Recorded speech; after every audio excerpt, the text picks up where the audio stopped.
એક મહત્વના સમાચારની વાત કરીએ તો અમરેલી લેટરકાંડ મામલે સૌથી મહત્વના સમાચાર દિલીપ સંઘાણીએ મુખ્યમંત્રી ભૂપેન્દ્ર પટેલને લેટર લખ્યો છે અને હાઈકોર્ટના નિવૃત્ત જજની અધ્યક્ષતામાં તપાસ કરાવવાની માંગણી કરી છે। આ બાબત અત્યંત ગંભીર કહી શકાય તેવી છે। દિલીપ સંઘાણીએ આ વાતનો ઉલ્લેખ કર્યો છે। મનીષભાઈ વઘાસિયાએ ભાજપના નેતાઓના નામની વાત કરી। પોલીસ કસ્ટડીમાં ભાજપના નેતાઓનું નામ આપવાની વાત થઈ। આ બાબત અત્યંત ગંભીર કહી શકાય તે વાતનો ઉલ્લેખ પણ દિલીપ સંઘાણીએ કર્યો છે। અમરેલી પોલીસે દબાણમાં આ કાર્યવાહી કરી હોઈ શકે તેવું પણ દિલીપ સંઘાણીએ પત્રમાં લખ્યું છે। રાજકીય પદાધિકારીના કહેવાથી આ કાર્યવાહી કરી હોઈ શકે છે તેવું પણ દિલીપ સંઘાણીએ પત્રમાં લખી દીધું। કોઈ સામાન્ય વ્યક્તિના ઇશારે પોલીસ આ પ્રકારનું કૃત્ય ન જ કરે તેવું પણ ખાસ ભાર આપીને દિલીપ સંઘાણીએ આ વાત કરી છે। આ કેસમાં કહેવાતા સાચા કે ખોટા પત્ર સાથે મારે કોઈ લેવા દેવા નથી। આ બાબતે સત્યતા બહાર લાવવા માટે હું નાર્કો ટેસ્ટ કરવા માટે પણ તૈયાર છું તેવું પણ દિલીપ સંઘાણીએ કીધું। ફરિયાદી અને અન્ય 2-4 લોકોના પણ નાર્કો ટેસ્ટ થવા જોઈએ તેવો ઉલ્લેખ પણ દિલીપ સંઘાણીએ કર્યો છે।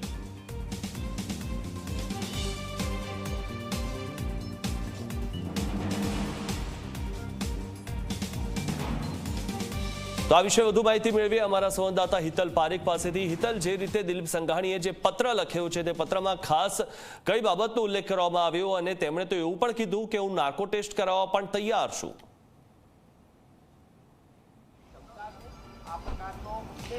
જી મિથુન, ચોક્કસ એવું કહી શકાય કે અમરેલીના લેટર કાંડનું જે રાજકારણ છે એ ચરમસીમાએ પહોંચ્યું હોય એ પ્રકારે લાગી રહ્યું છે। કારણ કે મનીષ વઘાસિયા દ્વારા જે પ્રકારે ઉલ્લેખ કરવામાં આવ્યો હતો કે પોતાને દિલીપ સંઘાણી અને નારણ કાછડિયાનું નામ દેવા માટે પોલીસે માર માર્યો હતો અને ત્યાર પછી દિલીપ સંઘાણીનું ઇન્વોલ્વમેન્ટ આમાં વધ્યું છે અને તેના જ આધારે તેઓએ મુખ્યમંત્રી ભૂપેન્દ્ર પટેલને પત્ર લખીને આ સમગ્ર કેસને અતિ ગંભીરતાથી લેવાની વાત।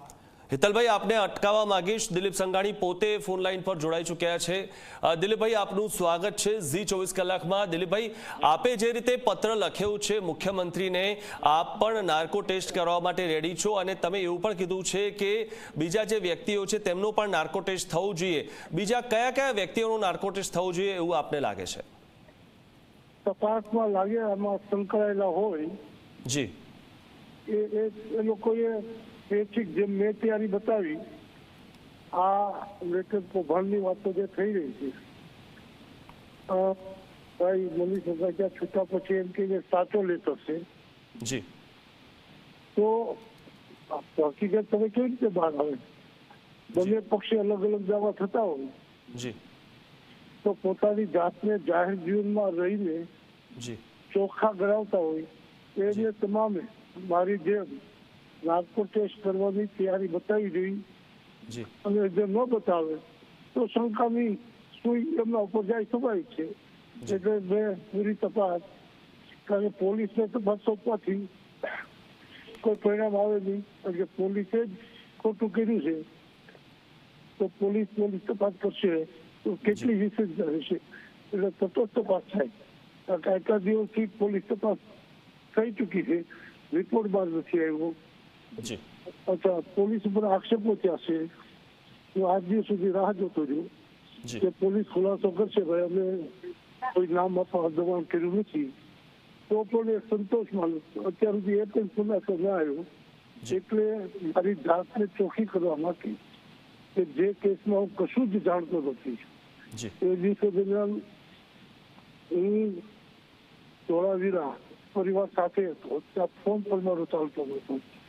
એવા સમયે આ રીતે નામ ઉછાળવાના પ્રયત્નો ત્યારથી જ શરૂ થયા હતા।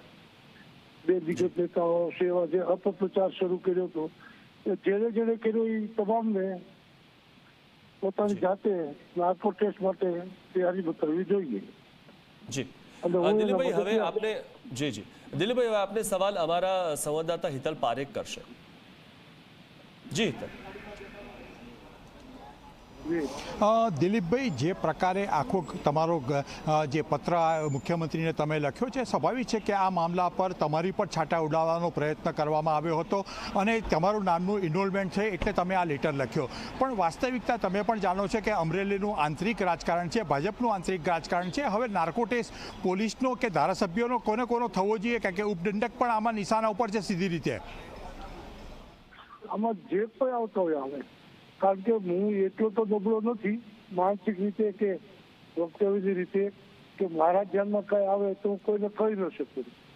એટલે અમરેલીના લોકપ્રતિનિધિઓ છે એ બધા જયારે અમારા વ્યક્તિગત સારા સમજવાના કારણે આવી કોઈ બાબત હોય તો વ્યક્તિગત બોલાવીને કહું, પણ આવા છીછરા કામ માનસિકતાથી હું ક્યારેય ન કરું.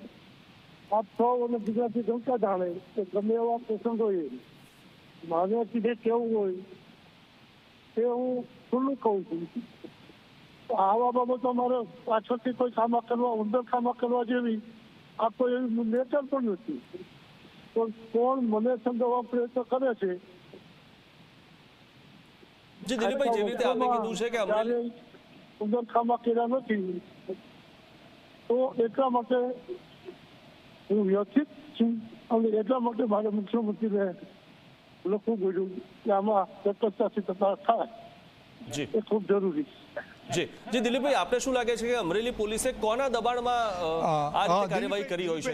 દિલીપભાઈ, મિથુન એ મને શંકા કહી ચૂક્યા છે કે મારે એમાં કઈ કરવું નથી. એ એવું કોઈ લેવલ નથી મારે કોઈ વ્યક્તિ આરે વોટ્સએપમાં વિવાદમાં આવવું પડે. તપાસ કરે જો સાચું હોય તો. જી હિતલ. દિલીપભાઈ, એક સવાલ એ ઊભો થાય છે કારણ કે એક તરફ અમરેલીનું રાજકારણ છે, તમારે લેટર લખવો પડ્યો. આપ ભાજપના ખૂબ સિનિયર નેતા છો.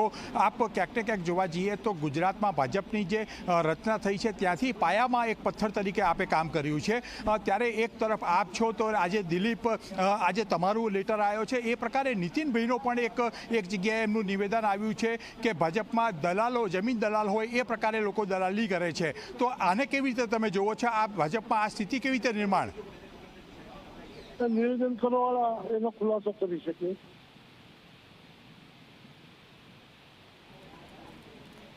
આ કેસે લાગે વગે છે ક્યાં સુધી,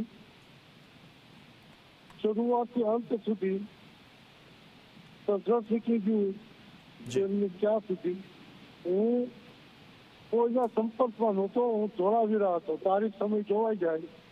મારો મોબાઈલ ત્યાં કવરેજ નહોતો હતો, એટલે ચાલુ નહોતો, એટલે મને આ કેસની ખબર જ નહોતી. ત્યારે ધોળાવીરાથી પરત ફર્યો કચ્છથી, ત્યાર પછી આ વિગતોની મને ખબર પડી છે. જે વિગતોની જ ખબર નથી. મારા મોબાઈલના ડિટેલ લેવી તો લેવાઈ જાય, મારી કોઈ જોડે વાત થઈ તો લેવાઈ જાય. નાર્કોટિકમાં બધું જ આવી શકે. ખુલ્લા મનથી હું નાર્કોટિક કરવા તૈયાર છું. જી દિલીપભાઈ, આપનો આભાર અમારી સાથે જોડાવા તે બદલ. તો કોંગ્રેસના નેતા જેની ઠુમ્મર આપણી સાથે ફોન લાઈન પર જોડાઈ ચૂક્યા છે. જે રીતે દિલીપ સંઘાણીએ પત્ર લખ્યું છે, જેનીબેન મુખ્યમંત્રીને પત્ર લખ્યો છે ને આ બાબતે જજની અધ્યક્ષતામાં આખી તપાસ થવી જોઈએ તેવું તે કહી રહ્યા છે. આપનું આ બાબતે શું નિવેદન હશે? ચોક્કસ પ્રમાણે જે રીતે આખા પત્રકાંડ અમરેલીનો થયો અને આંતરિક વિખવાદ ભારતીય જનતા પાર્ટીનો જુનિયર નેતા વર્સિસ સિનિયર નેતાઓનો સામે આવ્યો, એ પ્રમાણે સૌથી પહેલું એલિગેશન જે કોઈના ઉપર પ્રથમ દિવસથી લગાવ્યું છે, મેં પોતે જ્યારે પાયલબેનના ઘરે ગઈ ત્યારથી, કે પોલીસની કામગીરી આખા પ્રકરણમાં ખૂબ વિચિત્ર કહી શકાય એ પ્રકારની રહી છે. કોના કહેવાથી કર્યું, કેવી રીતના કર્યું, શું કામ કર્યું, ઉપરથી પરમિશન લીધા વગર કર્યું, ડીએસપીને કોને એવા આદેશો આપ્યા, અનેક સવાલો, શંકા ઉભા કરતા હતા. હજી પણ એ જ સવાલો છે, જવાબ આપવા વાળો કોઈ નથી. જે લોકોના નામ ખુલ્યા છે કે આમના કહેવાથી થયું, આમના સમર્થકો અહીંયા છે, હજી સુધી આ મુદ્દા ઉપર બોલવા માટે તૈયાર નથી. એટલે ક્યાંક ને ક્યાંક શંકાઓ ઊભી થાય છે. જે પ્રમાણે પાયલે પણ પ્રેસ કોન્ફરન્સ કરી બહાર આવીને દીકરીએ કીધું કે પત્રનું FSL થવું જોઈએ. જો કોઈ પત્ર લેટર પેડ ખોટો હોય, સહી ખોટી હોય, સિક્કો ખોટો હોય, જે પ્રમાણે આ ફરિયાદીએ કીધેલું કે મને ખબર નથી કે મારો લેટર પેડ ક્યાંથી આવ્યો, મારી સહી કોણે કરી, મારા ખોટા સિક્કાઓ ઉપજાવી કાઢ્યા, એના જવાબ રૂપે જ્યારે દીકરીએ કીધું કે FSL કરાવો, એનો સીધો મતલબ એવો થઈ શકે કે એ પત્ર જ આખો સાચો છે ને લખાવનારા પણ આરોપી ફરિયાદી પોતે જ છે, પણ એ